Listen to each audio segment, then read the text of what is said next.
За сайн байна уу. Өнөөдөр амьдралын нэгэн маш чухал нуучаас ирээ. За энэ ямар нууч вэ гэх юм бол Германы хасрамжийн газар 7 жил ажиллаад Ахмад насны хасрамжийн газрын амьдралын нуучд нэвтэрсэн ийм гайхамшигтай ном. Бид нар болвол ерөөсөө огт мэддэг. Ажиллаж өнгөрөх байхгүй. Орж өнгөрсөн хүн ч барга байдаг. Хүн яаж өтөлдөг юм? Тэр өтлөө насаа яаж өнгөрөөдөг юм? Бид нар бол сургуулийн мэднэ. Албан байгууллагын мэднэ. Гэтэл өөрийнхөө төгсгөлийн өртөө амьдралынхаа сүүлчийн өдрүүдийг яаж өнгөрөөдөг юм? Ямар газар байдаг? Энийг бараг төсөөлж байгаа юм. Тэгвэл энэ амьдралын нуучд нэвтрээд бүр Герман улсын Берлин хотод 7 жил ажиллаад Берлинд асрамжийн газрын ахмадуудын амьдрал хүлээлгэн өрөө гэдэг нэртэй номыг бичсэн байх юм. Надад авч хэлэх юм бол энэ хүлээлгэн өрөө болвол шинэ ертөнц байсан. Өөрийнхөө ирээдүйн амьдрал төсөөс. Тэр байтугай биш. Бас хамгийн гол нэг зүйл юу гэдэг хэрэг. Бид нар ахмад настай хүмүүс. Тэр тусмаа өөрийнхөө аав ээжтэй, өвөө эмэгтэй харилцаж байгаа. Харилцааны арга барил зөв байна уу, буруу байна уу? Бид нар арай буруу ойлгоод буруу харилцаад байгаа юм биш үү? Үнэнхээр тэд нар ойлгож чадж байна уу? Хайрлж халамжилж чадж байна уу? Энийг эргэж бодох хэрэгтэй.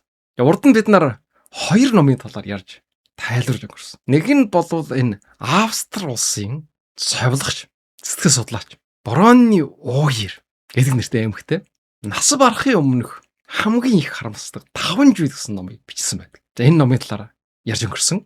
Дараагийнх нь ном нь болвол Уусуу санаа бичсэн Япон хүн байна. За энэ болвол бас нас барахын өмнөх хөнгөвчлөх эмчилгээг хийдэг. 1000 гарын өвчнөдтэй харилцаж ирсэн. За энэ дуршлаг дээр нь тулгуурлаад нас барахаас өмнөх 25 харамсал гэдэг ийм нэртэй номыг бичсэн. За энийг болвол шилдэг номоор ярьж тайлбарлаж ирсэн. Тэгхийн болвол өнөөдөр 3 дугаар ном нь болвол Берлингийн асрамжийн газар 7 жил ажиллаж байгаад тэр амьдралын нуучд нь нэвтэрсэн Монгол эмэгтэй бичсэн ном. Хүлээлгэн өрөө гэдэг нэртэй. Энэ номууд болвол тэр чихэр амьдралын нуучраар нэвтэрсэн ном. Эрүүл сарвал залуу байх хугацаанд бид нар жинхнээс амьдралтай нүүр толдог. Тийм нэг өдөр ирнэ гэдгийг жүүдэлдэг ч төсөөлдөг ч. Тэгэхээр энэ ном бидэнд туслана. Яагаад хүлээлгэн өрөө гэдэг нэрсэн? Энэ болвол амьдралынхаа сүүлчийн мөчүүдийг өнгөрөөдөг газар. Өөрөг чинь ийм өрөө 1-р утгаараа хүлээж яадаг. 2-р утгаараа Германд өнөөдөр 11,000 хасрамжийн газар байдаг ч гэсэн 800,000 ахмад наснууд үйлчлүүлждэг. Асар их ачаалттай байдаг гэсэн. Өөрөөр хэлэх юм бол жохоогчийн энэ ажиллаж исэн шиг чанар сайтай, үйлчлэгээ сайтай хүмүүсийн сэтгэл төрдөг хасрамжийн газар хүлээлттэй байдаг. Хэдэн сар жилээр хүлээж иж оргохтой жиргэн орж ирж байдаг. Тэр утгаараа хүлээлгэн өр. Нөгөө утгаараа дараагийн ертөнцид очих өртөө. Ингээд ярихтай жирэг аимшигтай сонсгож иж магадгүй. Тэгэхээр энэ хүлээлгэн өрөнд болсон болдог. Одоочсон болж байгаа амьдралыг сайн муу, сайхан муухай талыг олж харж бичсэн. Жохоогч болвол маш одоо ажигч, ажиглдаг, сэтгэн боддог. Зөвхөн тэнд ажилдаг биш. Тэр амьдралыг харсан, судалсан, зүрхсэтлээр мэдэрсэн. Тэгэд ном болгож бичсэн. Энэ номын уншихтай жирэг ойлгох. Жохоогч болвол эхлээд айдаг байсан. Дургуучдаг байсан. Анх ирж ажиллаж байгаа хүнд авч хэлэх юм бол аимшигтай санагддаг байсан байна. Бүр чөтгөр гэж одоо андуурсан явдалсан байдаг. Тэгээд дургуучны хөрөх. Элдв янзын үнэр зан арын шүү. Тэгж байсан юм биш. Энэ орчинд тассан. Тасна гэдэг нь юу гэсэн үг вэ гэдэг жирэг. Ойлгодгосон гэсэн үг. Харин ч тэгээд хайрладаг. Зүрх сэтгэлээр мэдэрч гисэн. Энэ настай хүмүүс гэдэг чинь зөвхөн өөд болохын хүлээгээд энэ өрөөнд байж байгаа хүмүүс биш юм байна. Эднэр болвол амьд ном юм байна. Би энэ амьд номыг уншиж чинь тэгж ойлгодгосон. Тэд нар болвол бүгд өөр өөрийн намтар төвхтэй, зүрх сэтгэлтэй ийм хүмүүс байсан. Зөвхөн өвдөн жавланд баригдсан чагаа хүлээгээ сууж байгаа хүмүүс биш. Энийг мэдэрж ойлгож уншснараа жохоогчийн хандлага өөрчлөгдөж байгаа. Ингээд дотн харилцаа өссөн. Тэгээд энэ том гэр бүлийн гишүүн болсон. Бүр оршуулгад нь хүртэл оролцсон. Тэгээд үлдэж авчирсан гэр бүлийнхэн гишгүүдэд хүртэл хайрлаж хөндлөж байсан. Тэгээд тэрийг бүр ном болгож бичиж мөнхөрсөн. Энэ номыг уншаад болвол жохоогчийг болвол маш их үнэлсэн. Дургуучдаг байсан. Хүлээж авч чадахгүй байсан. Дараа нь ойлгодог болсон. Хайрладаг, инэрдэг болсон. Ингэж биш шүү дээ. Сэтгэл зүрхнээс асуудалд ханддаг. Ийм сайхан хүмүүс байдаг нь тэр асрамжийн газарт байдаг настарнууд тэд нарын арг гэр үр хөвгтүүд баярлж талархаж өгдөг юм байна. Тэгж чадаагүй хүмүүс байна. Ойлгодог уу? Харилцдаг уу? Тэрийг элдв дургуйчлаар илэрхийлдэг. Ажлаа сайддаг. Зөвхөн тамхитаад кофе уугаад байдаг. Залуус гисэн байдаг. Тэгвэл асрамжийн газарт өндөр насны асрамжийн газар чухам ямар хүмүүс ирдэг? Бид нар болвол залуу байхдаа тэгж ярддаг байсан. Болохгүй бол яах вэ? Асрамжийн газар очиод гівтэн л гэж. Тэгэхээр тэр болвол бас өссөн хүн болгоны очиж гівтэх газар биш юм байна. Ямар хүмүүс гівтэх юм бэ гэдэг жирэг. Ерөнхийдөө юм биш шүү дээ. Хөрөнгө мөнгөтэй амьдралын болжоотой хүмүүс үйлчлүүлдэг.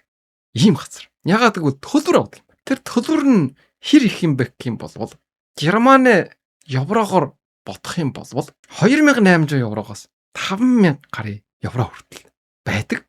Хунд өвчнөд асрамж ихтэй болвол илүү төлбөр төлдөг юм байна. Хамгийн наачхын зөвхөн энд үйлчлүүлэхэд хэрэгсэх энэ зардал болвол Монгол мөнгөөр шийдлээ бодох юм бол 10 сая орчим байна. Тэгэхээр сарын 10 сая төлөх болжоотой хүн гэвтэг гэсэн. Энэ 10 саяд бол мэдээж нэг хэсэг нь болвол тэр асрамжийн даатгалаас гардаг баг. Өөрөөр хэлэх юм бол улсаас төлдөг. Тэгэхээр асрамжийн даатгал өндөртэй байна гэдэг чинь бас урд нь өндөр шалантай ажил хийжсэн гэсэн. Тэгээ үлдсэнгийн өөрөө төлдөг, үр хөвгтүүд нь төлдөг. Ийм байдлаар хөрөнгө мөнгөний болжоотой хүмүүс гэвтэг юм байна. Тэгээд үсэн жасуулсан гэсэн мөнгө тол. Нэг давхард нь үснэ гэж. Холинко хомсын авуулсан ч гэсэн мөнгө тол. Тустай үйлчлэгээд мэрэгжлийн юмч авдаг. Яг мэдээ бид нарын мэддэггүй ийм сонирхолтой зүйлүүд бол бичигдсэн байж байгаа. Тэгвэл энд ажилдаг асрагч нар нь хэрэг чалаа авдаг. Ямар өсөр ажилдаг. Чал нь болвол нэлээд өндөр юм шиг санагдсан. Ерөнхийдөө болвол Японы асрамжийн газар ажилдаг хүмүүсийн чалнаас бол 2 дахин өндөр ч юм билүү. 3700 гаруй евро авдаг. Энэ болвол Монгол мөнгөөр 15 сая. Эндээсээ мэдээж янз бүрийн даатгалууд итолно. Гар дээр нь болвол 2000 гаруй евро орж ирдэг гэсэн. Тийм учраас мөнгөтэй хүмүүсүүд мөнгөнд төлөөд үйлчлүүлдэг газар гэж тэгж одоо товчхондоо ойлгож болно. Гэсэн ч гэсэн энэ асрамжийн газар болвол хүсээд байдаг газар биш. Бас байж болохгүй газар бас биш. Жохоогчийн бичснээр болвол эрүүл мэндийн байдал таарах. Тэгээд асрах хүн баг. Настай хүний асрамжинд болвол асар их хүчилмөр зарчуулдаг. Тийм учраас үр хөвгтүүд байсан ч гэсэн гэр бүлээр асрахад үнэнхүү боломжгүй болчихсны холдолд асрамжийн газар оролдог гэдэг юм. Тэгвэл болвол давуу сайн тал нь юу гэдэг жирэг. Мэргэжлийн асрагч савлагч нар 24 цагийн турш хяналт авдаг. Энэ нь бол хамгийн сайн сэтгэл амар байна. Тэгээд орхичдаг гэсэн үг биш. Гэр бүлийнх нь хүмүүсүүд бол чөлөөтэй өдөр тусам ирээд халамж тавьж идэг. Бүр дундуур нь авч яваад амралт жугаалгаар хэдэн өдөр ч гэсэн яваад ирж болдог. Ийм сайн талтай. Гэсэн ч гэсэн энэ болвол өөрийнхөө гэр оронд байхтай харьцуулах юм болвол мэдээж одоо хяналтанд байж явах учраас болвол сэтгэлийн дараастай байдаг байж болж шүү. Тэгээд ганчаарлын мэдэрдэг гэдэг юм. Ярам настанууд болвол бусадтайгаа харилцдаг. Өрнөөсөө гардаг. Хоолж байгаа хүртэлж байдаг тэндээ идчихдэг. Ийм настай хүмүүсүүд нь болвол урт насалдаг. Ганцаардал гэдэг болвол хүнээ эрүүлэнд хамгийн юм. Харин ч бусадтайгаа харилцдаг. Өдрийн 4 удаагийн хоолыг хамт цохоо иддэг. Ийм хүмүүсийн хувьд бол эрүүл мэндийн байдал нь сайн байдаг гэж бичсэн байж байгаа юм. Тэгээд энд байгаа настарнууд болвол энэ амьд номууд болвол бүгд өөр өөр гэсэн өрмөж амжилттай давтагддаг шүү. Жармууд нь болвол хөгжим тагалдаг. Янз бүрийн арга хэмжээнд оролцдог. Ийм хүмүүс нь болвол эрүүл байдаг. Тэгэхээр ямар хүмүүс нь урт насалж гинөө? Ямар хүмүүсүүд нь хэдхэн сарын дотор нас барж гинөө? Энийг өсч хогж ажилласан байна. Энэ болвол амьдрах итгэлэг болсон. Би хэрэгээс гарсан.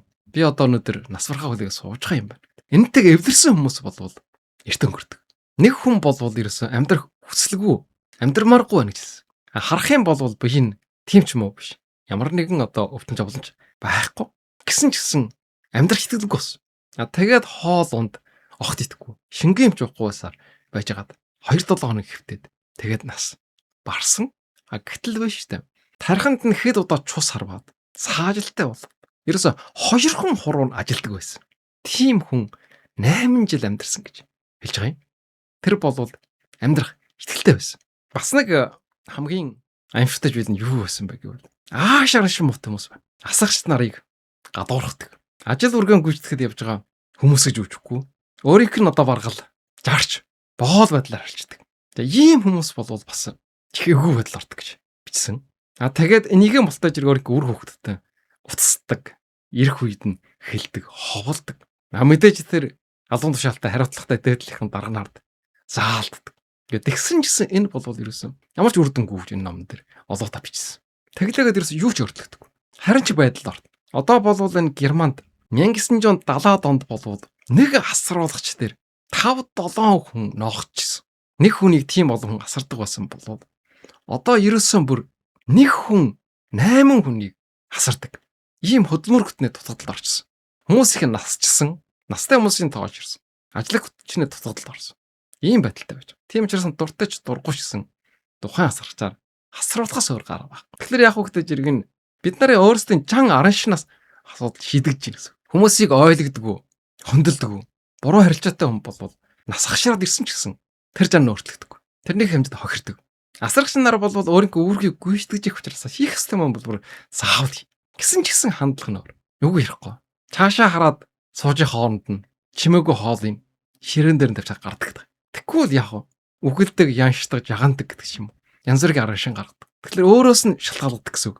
Энэ бол бас мэдвэштэй бид. Эцсийн бүлэгдэн өөрөө хохирдог.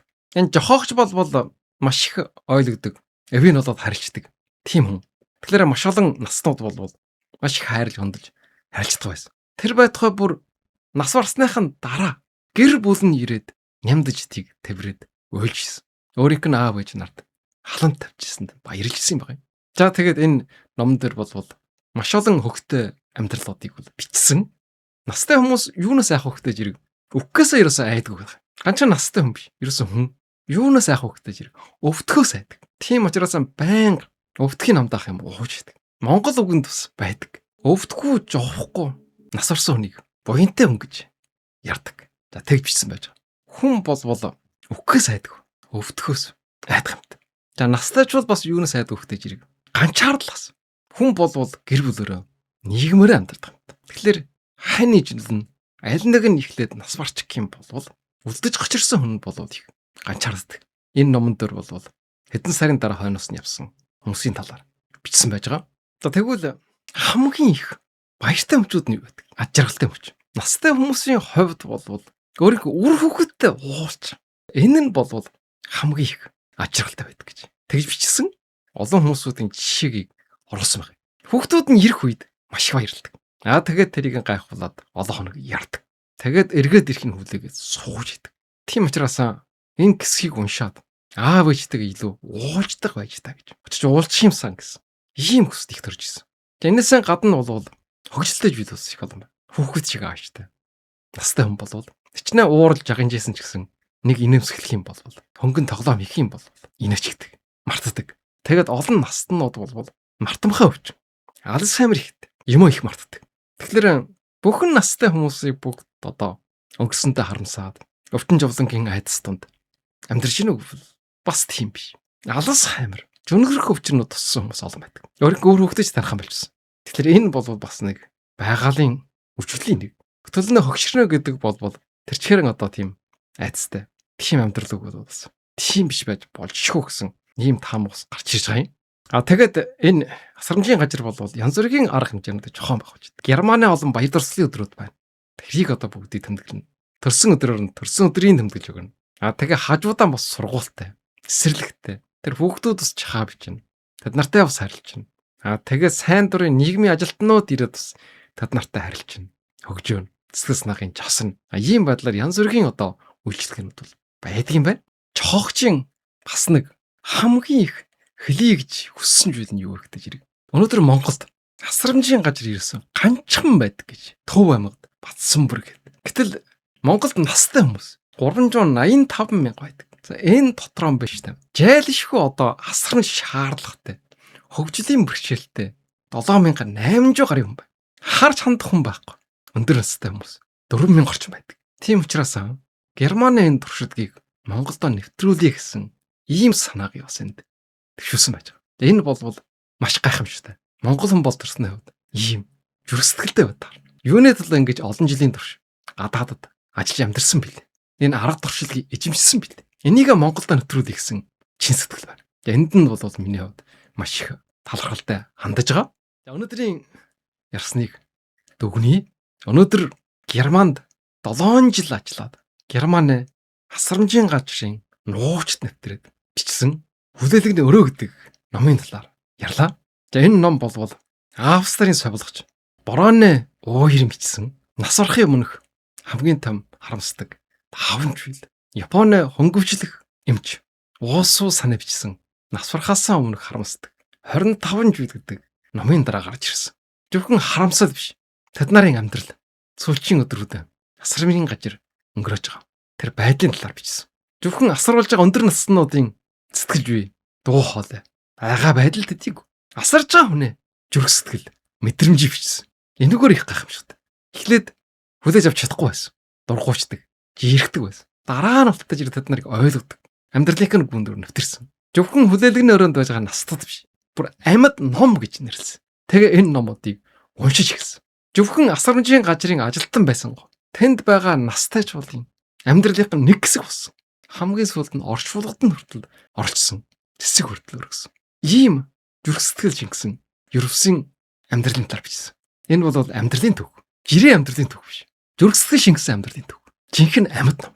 Ярьж бахтаагүй. Яраагүй улцаа асар олон зүйл байна. Хүн амьдралаа жаавал унших ёстой ном нэг. Мэдэх ёстой зүйл нэг. Тийм учраас ам байна шүү. Хэрвээ энэ ном олдох юм бол жаавал авч уншаарай. Өөрийнхөө ирээдүйг төсөөлдөг болно. Аав ээж өвөө эмээ нартайгаа ойлголцдог болно. Тэд нарыг амьд ном гэж хардаг болно. Хүн болвол байгалийнхын жамаар өөд тулган гарч байгаа байхгүй. Гэтэл үү шүү дээ. Харамсах үйдэггүй. Тэгэж өнгөрөх нь хамгийн чухал. Тэрийг энэ ном ойлгосон. Амьдрал бол богино. Гэтэл хайр бол мөнгө. Хүн мөнгө үлдэж чадахгүй. Гэтэл энэрл хайр бол үлдэнэ. Үлдэж гож ирсэн үр хүүхэд дараагийн хүмүүсийн зүрх сэтгэлийг дулаачулж идэг. Тийм учраас ташвалуурын хэлсэн хүмүүсээ амьтан бие биенээ хайрл гэдэг. Энэ үгийг өнөөдөр би ойлгож байна. Урд нь надад их инээдтэй санагдчихсан. Өгчгээд хайрлна гэж юу вэ? Мэдээж энэ зүйлийг ярьлаа гэдэг. Амьтан хайрлах гэж хайрлах. Гэтэл бид нар амьтан бие биенээ хайрлахгүй, ойлголцохгүй. Ерөнхийд нь дүгнж хэлэх юм бол миний сүүлийн үед уншсан номотор хамгийн их ухаарлыг өгсөн ийм ном. Тийм учраас та нар заавал энэ номыг авч уншаарай. Сонсдог номын хэлбэрээр байж байгаа. Сонсож үзээрэй. Тэгвэл өөрийн чин амьдралыг харах өнч шал өөр бол. Аав ээжийн зөв ойлгож хайрлаг бол. Амьдралын утга учирыг ойлгох.